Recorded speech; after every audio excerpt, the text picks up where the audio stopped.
Tantor Audio, a division of Recorded Books, presents Gun Country, Gun Capitalism, Culture, and Control in Cold War America by Andrew C. Mckevitt.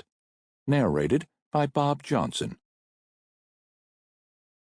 Aloof with hermit eye I scan the present works of present man, a wild and dreamlike trade of blood and guile, too foolish for a tear, too wicked for a smile. Samuel Taylor Coleridge, Ode to Tranquility. Preface. America is the gun country. It might be the one point on which gun control and gun rights advocates agree, the former condemning it and the latter celebrating it. Not a gun country, but the gun country, the original, the touchstone, the incomparable paragon. There is simply nothing else like it anywhere on Earth, and there never has been. When the United States stood at the zenith of its global power in 1945, there were about 45 million guns and 140 million people in the country.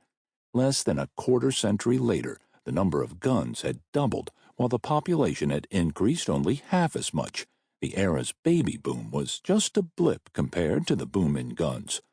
Another 25 years later, the stockpile had once again doubled, while population growth had slowed.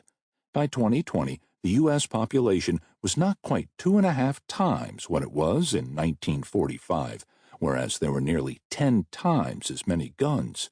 America had become a nation with more guns than people, a condition unprecedented in world history. You could argue that the United States was always defined by its guns, even before it was an independent country. Historians have tracked guns through colonial North America, the Revolutionary Era, and the Wild West, through slavery, attempted indigenous genocide, and 19th century continental expansion. Scholars have recounted and debated endlessly the origins and shifting meaning of the Second Amendment. But none of these histories explain how the country could have accumulated guns after the Second World War at a rate nearly 4 times faster than population, or how it managed to diverge so exceptionally from global patterns. Not only does the United States hold nearly half of all civilian-owned firearms in the world, but it has more than twice as many guns per person as any other country, 3 times as many as Canada, 6 times as many as Germany, and 120 times as many as Japan. No country, wealthy or poor, at war or at peace, anywhere on Earth, compares. And the stockpile continues to grow. The 2 biggest years on record for gun sales were 2020 and 2021, years fueled by a global pandemic, the Black Lives Matter movement, a contentious presidential contest resulting in the election of a Democrat promising new gun control initiatives, rising crime rates, and the violent attempt by supporters of President Donald Trump on January 6, 2021, to disrupt the peaceful transfer of power. A University of Chicago survey indicated that 1 in 5 U.S. households bought a gun during the pandemic, and data suggested the population of new gun owners was growing more diverse. In what felt like a moment of unprecedented crisis, Americans turned to guns. It wasn't the first time, and it won't be the last. The first years of the 2020s demonstrated that guns are a visceral, material presence in Americans' lives, and yet the way we talk about gun history too often centers on abstractions like the Second Amendment, or rights, or law, or culture, rather than the changing material conditions that produced the gun country and placed nearly 500 million guns in the hands of 100 million people. Just about all of those guns have been bought and sold since 1945. As important as guns have been to the rich U.S. history of violence and conquest, why and how the country came to be so abundantly well-armed after the Second World War remains shrouded in myth. With rare exception, gun histories assume a natural state in which the supply of guns is simply always there, or the consumer demand is unswervingly insatiable, or both. But the gun country is not natural and immutable. It had to be made, and it could be unmade. To understand how America became the gun country, we need to investigate how and when the guns arrived, why so many people bought them, and how resistance to those developments worked in tandem with historical myths and evolving ideas about gun rights and American identity to shape what we call gun culture. To tell those stories, we must find the guns, and to find the guns in post-war America, we need to turn to the Cold War and consumer capitalism, the interconnected forces that produced America the gun country in the second half of the 20th century. Rather than start at the beginning, I want to tell you first about the story that compelled me to reckon with America the gun country over the past decade. It's a story about a boy named Yoshi. Introduction. 2 hours before his death in Baton Rouge, Louisiana on October 17, 1992, Yoshihiro Hattori, Yoshi to his friends, donned the white tuxedo jacket, ruffled shirt, and black polyester pants he had rented for a Halloween party that night. The 16-year-old exchange student from Nagoya, Japan, slicked back his hair, unbuttoned the shirt's top buttons to reveal his skinny chest, and hung a borrowed silver chain around his neck. Tonight, he would be Tony Manero, the disco dancer brought to life by John Travolta in Saturday Night Fever, 1977, a film almost as old as Yoshi was. For the past 2 months, Yoshi had attended McKinley High School, just blocks from the campus of Louisiana State University, where his host parents, Holly and Richard Haymaker, worked. In Japan, he'd been an accomplished student, but in Baton Rouge, Yoshi's nascent English skills made classes challenging.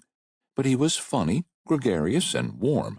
He made friends quickly, and what he lacked in vocabulary, he made up for with a disarming physicality. When he walked, he seemed to dance, lean, athletic, and graceful on his feet. He took jazz dance classes in Baton Rouge, and he liked to give impromptu performances for friends at school. This love for dance was responsible for the only time he'd found himself in any trouble. Teachers thought Yoshi's after-lunch shows were disruptive and worried he might have gotten too suggestive. The principal called the Haymakers to ensure that Yoshi got the message. No more dancing at school. The principal and teachers wouldn't be around tonight, though. Yoshi was headed to a party where he would mingle with other foreign exchange students, including another girl from Japan, and he meant to celebrate with his new friends by dancing like John Travolta. At about 7 p.m., he and Webb Haymaker, Richard and Holly's 16-year-old son, drove a red 1979 Volvo out of the Haymakers' upper-middle-class neighborhood. Webb, too, was in costume, dressed like an accident victim, which was not far from the truth. He wore a genuine neck brace thanks to an errant dive into the family pool in August, which broke vertebrae in his neck and scared his parents half to death. They were headed to Central, a predominantly white lower-middle-class enclave about 20 miles away on the northeastern edge of the city. Webb was a smart and responsible kid, equipped with a hand-drawn map from his father, but he got lost anyway. He stopped for gas, then pulled into a post office parking lot to ask for directions. As they drove around town, the pair chatted about teenage boy things. Webb had spent 2 months now with Yoshi and understood him easily. Yoshi could struggle to find the best phrase to describe what he meant, and often waved his hands around as he talked, as if he were trying to pluck the right word from the air. Eventually, the boys found the street they were looking for. On the right side of East Brookside Drive was a row of small single-family homes.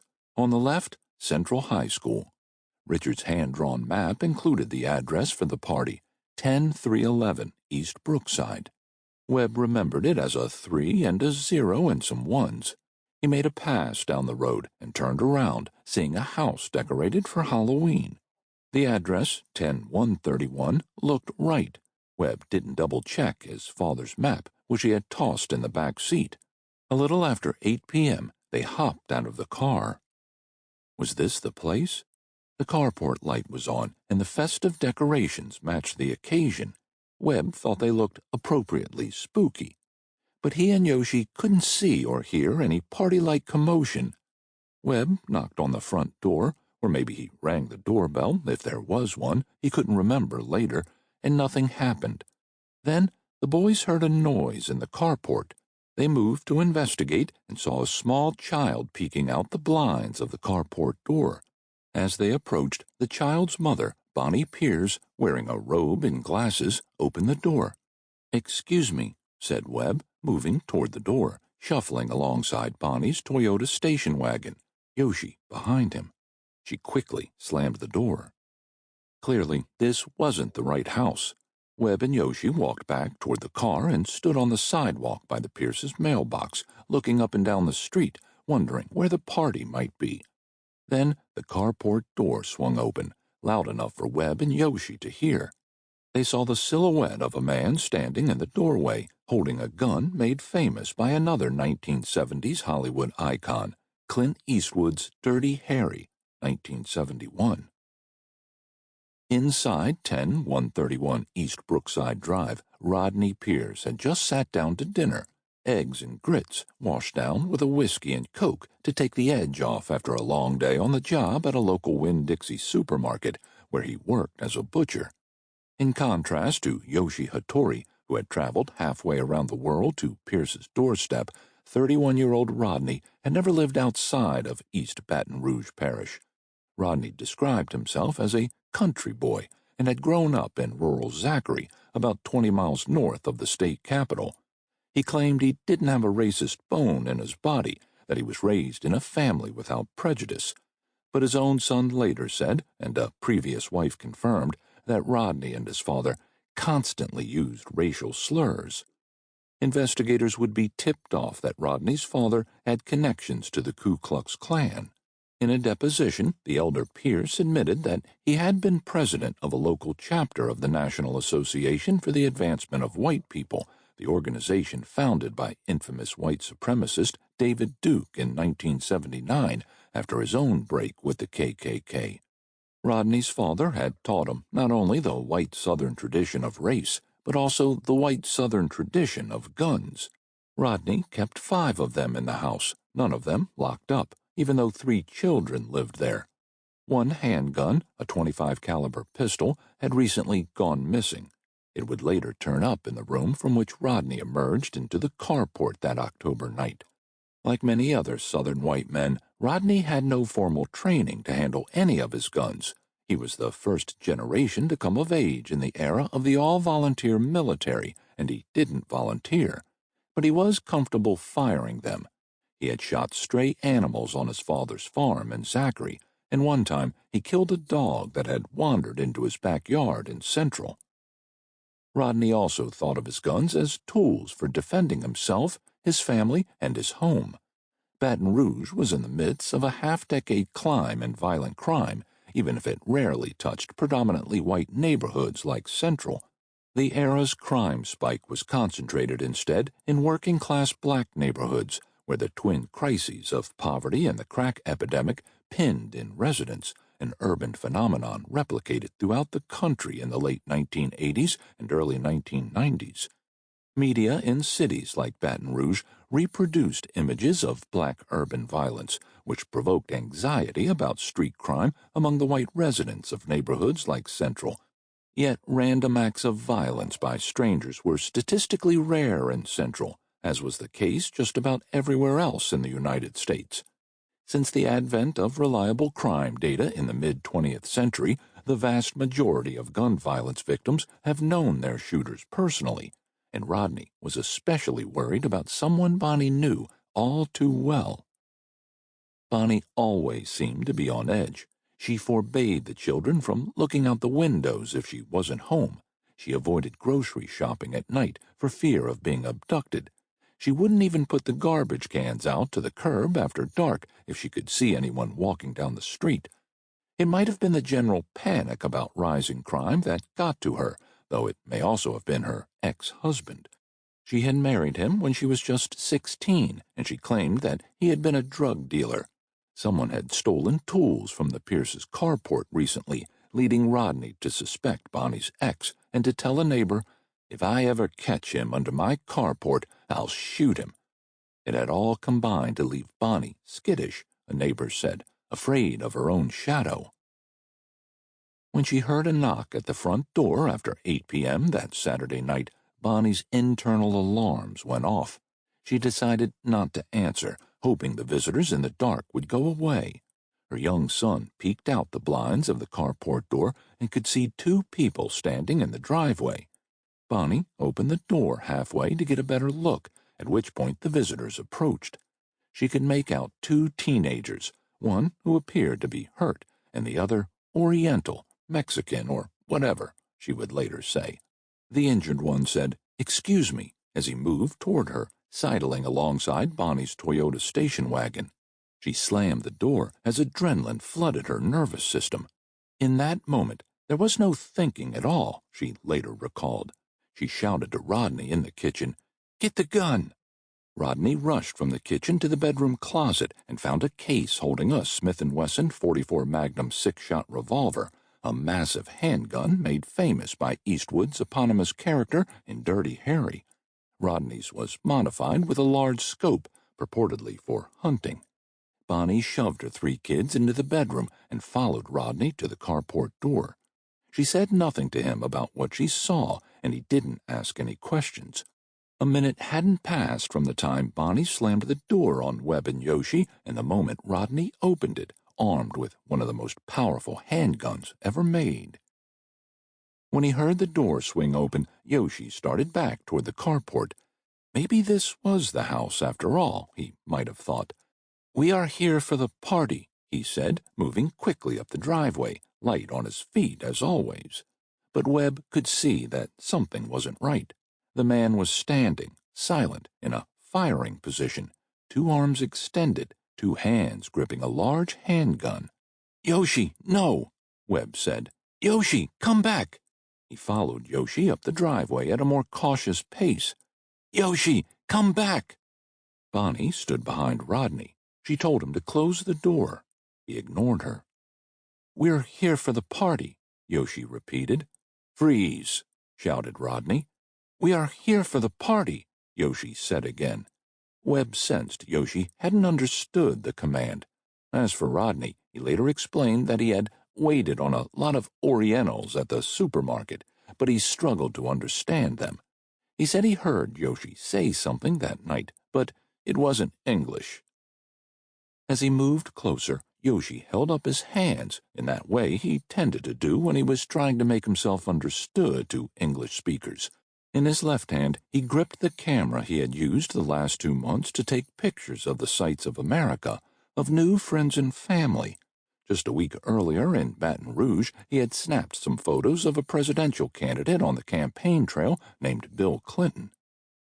The criminal and civil trials that would follow the events of that evening were notable for how few of the facts of the incident were in dispute. The only one of significance concerned the distance between Yoshi and Rodney when Rodney pulled the trigger. Rodney claimed it was 3 to 5 feet, but was that 3 to 5 feet from Rodney's face or from his outstretched arms holding a gun? If the former, then pulling the trigger would have meant a near point-blank shot. The lawyers representing Yoshi's family would say, based on Webb's testimony, that it was between 6 and 8 feet, that Rodney had more time and distance to assess the potential threat. Walking quickly up the driveway and into the carport, Yoshi had reached the passenger-side rear door of Bonnie's Toyota station wagon when Rodney pulled the trigger, sending a .44 caliber bullet crashing through Yoshi's chest and out the other side. What was Rodney thinking in that moment? At the criminal trial, his lawyer, Louis Unglesby, a New Orleans character who could have been the invention of John Kennedy Toole, wanted jurors to believe that his client legitimately feared for his life. "This person is not afraid of my gun. He's not respectful of my property. He has no fear," Unglesby said, narrating Rodney's state of mind. "I wanted him to stop," Rodney said after the trial. "He didn't. He kept coming. The next thing I remember, I was scared to death. This person was not going to stop. This person was going to do harm to me." Unglesby encouraged jurors to think that light-on-his-feet Yoshi moved in a way that could be interpreted as aggressive, kinetic, and scary. "He would come right up to you as fast as he could," Unglesby said. Yoshi grabbed his chest and fell forward. Rodney slammed the door. locked it, and retreated to the bathroom.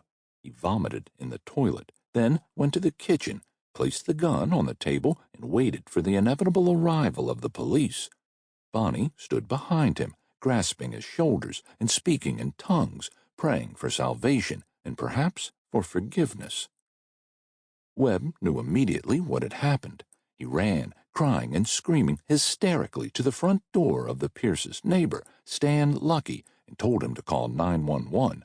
Lucky's wife called. It was 8:26 p.m., while Stan rushed outside with Webb. They found Yoshi just a step from the carport door, conscious, moaning and thrashing in agony. Stan elevated Yoshi's legs and told Webb to put pressure on the wound. He shouted for Bonnie's help, pleading with her to bring a towel, but he only heard her yell back, "Go away." Webb tried to communicate with Yoshi. "Can you talk to me?" he asked. Yoshi was able to say yes, but nothing else made sense. An ambulance arrived at 8:39 p.m., about 15 minutes after Rodney pulled the trigger. Yoshi remained conscious in the ambulance for 10 more minutes, eyes open, struggling to breathe, groaning. Then he stopped breathing, his lungs filled with his own vomit. He was dead by the time he reached the hospital. Deputies from the East Baton Rouge Parish Sheriff's Department arrived and detained Rodney. "Boy, I messed up," he told one as he got into the back of a car. "I made a mistake." But the deputies were not so sure. Louisiana's Castle Doctrine law, dating to the 1970s, permitted homeowners to use deadly force to defend themselves or others on their property. Rodney spent the night at the sheriff's office and gave a statement, but walked out of the station the next day, having convinced the sheriff that he had acted justifiably in self-defense and with no criminal intent. By Monday, news of the tragedy had reached Japan. Reporting from Tokyo for the Washington Post, T.R. Reid noted that what seemed like just another accidental killing for Americans was now a major national concern for Japan.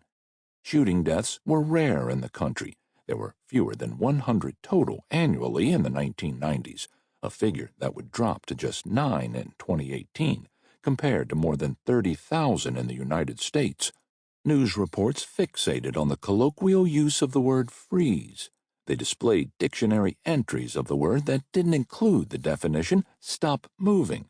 Nearly every Japanese learned some English in school, but few spoke it frequently enough that they might have understood Rodney's command. Much of the Japanese press took the commentary beyond simple confusion over the mechanics of the incident. "America, what a country," said Takashi Wada on TV Asahi. "You can't even walk around outside and be safe. Many people live in fear all the time over there." Tokyo Broadcasting System anchor Tetsuya Chikushi saw the shooting as indicative of a deep rot in U.S. society. "The gun lobby says this is a matter of freedom to have a gun," he said. "This is America's worst disease, I think. Guns everywhere. It's like a cancer." 8 months later, Rodney Pierce walked free when a Baton Rouge jury acquitted him of manslaughter charges. "You have the absolute legal right in this country to answer your door with a gun," said Unglesby, his lawyer, speaking to the press afterward. "In your house, if you want to do it, you have the legal right to answer everybody that comes to your door with a gun." Unglesby had used his peremptory challenges during jury selection to ensure that each of the jurors supported gun ownership, and juror questionnaires obtained by the Baton Rouge Advocate after the trial revealed that those jurors, 6 men, 6 women, 10 white, 2 black, were all concerned about the current level of crime in the city. Half of them owned guns. Questioned about crime and policing, one said, "Guns get into the hands of criminals too easily," while another wrote, "I'm afraid we may have too much gun control, which I don't believe will stop a criminal from getting a gun." In an interview after the trial, one juror said, "Anybody would have done the same thing." Some Baton Rouge residents agreed. "We're just prisoners in our neighborhoods," said a local businessman as he watched the scrum outside the courtroom after the verdict. It would be to me what a normal person would do under those circumstances. On the other side of the world, it was nearly unimaginable that such an outcome could be considered normal. There is no way you are going to convince Japanese that the reasonable action, even if you are terrified, is to shoot someone in the heart as soon as you open the door, University of Tokyo professor Masako Notoji told the New York Times. We are more civilized, she said. We rely on words. An American exchange student living in Japan through the same program that arranged Yoshi's stay in Baton Rouge described a chilling orientation for Japanese students heading to the United States after the verdict. The students had nervous questions about America and its guns. Daniel Todd Cohen tried to explain the constitutional roots of the right to bear arms in his very limited Japanese, but, as he recalled, he was usually countered by a Japanese proverb, a piece of Japanese history, or just a statement of common sense. An elementary school student asked Cohen why there was a war in America. Confused, Cohen responded that there was no war in the United States. Is America at peace, then? The child asked. Yes, of course, Cohen replied. Why are people always getting shot there? The student countered. If there is no war. When I first encountered Yoshi's story more than a decade ago, while writing a book about U.S.-Japan relations, I learned that his host family, the Haymakers, along with his heartbroken parents in Japan, Miyako and Masaichi Hattori, had launched an international gun control campaign after Yoshi's death. I found the Haymakers and Hattoris to be compelling characters, inspired by tragedy to coordinate a movement across national borders to address what seemed to be a uniquely American problem. Indeed, that was their pitch to the American people. It doesn't have to be like this. The tragedy and heartbreak of Yoshi's death multiplied tens of thousands of times every year, and Japan, a society of equivalent wealth and development with so few gun deaths, demonstrated it. Americans had bought into the mythology of gun exceptionalism, abetted by the quotidian reality of gun capitalism, their movement argued, and confronting gun violence meant challenging both gun myths and material culture.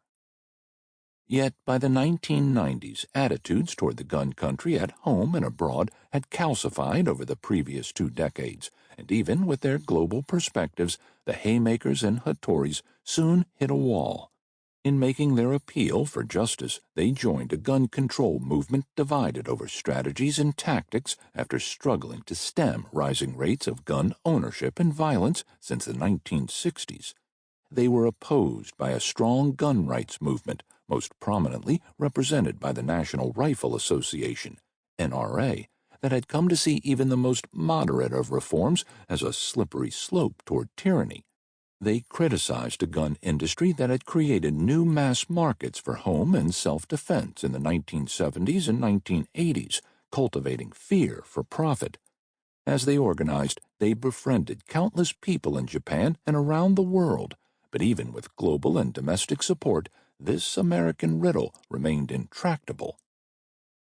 The responses to Yoshi's killing felt so inflexible from the outset because the ideological and material patterns that produced them had ossified a quarter-century earlier.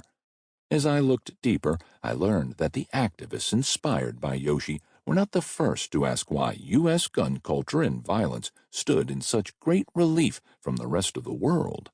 That question emerged in the 1960s at the center of the first significant post-war gun debate as rebellions raged in cities across the country and assassins' bullets felled national heroes.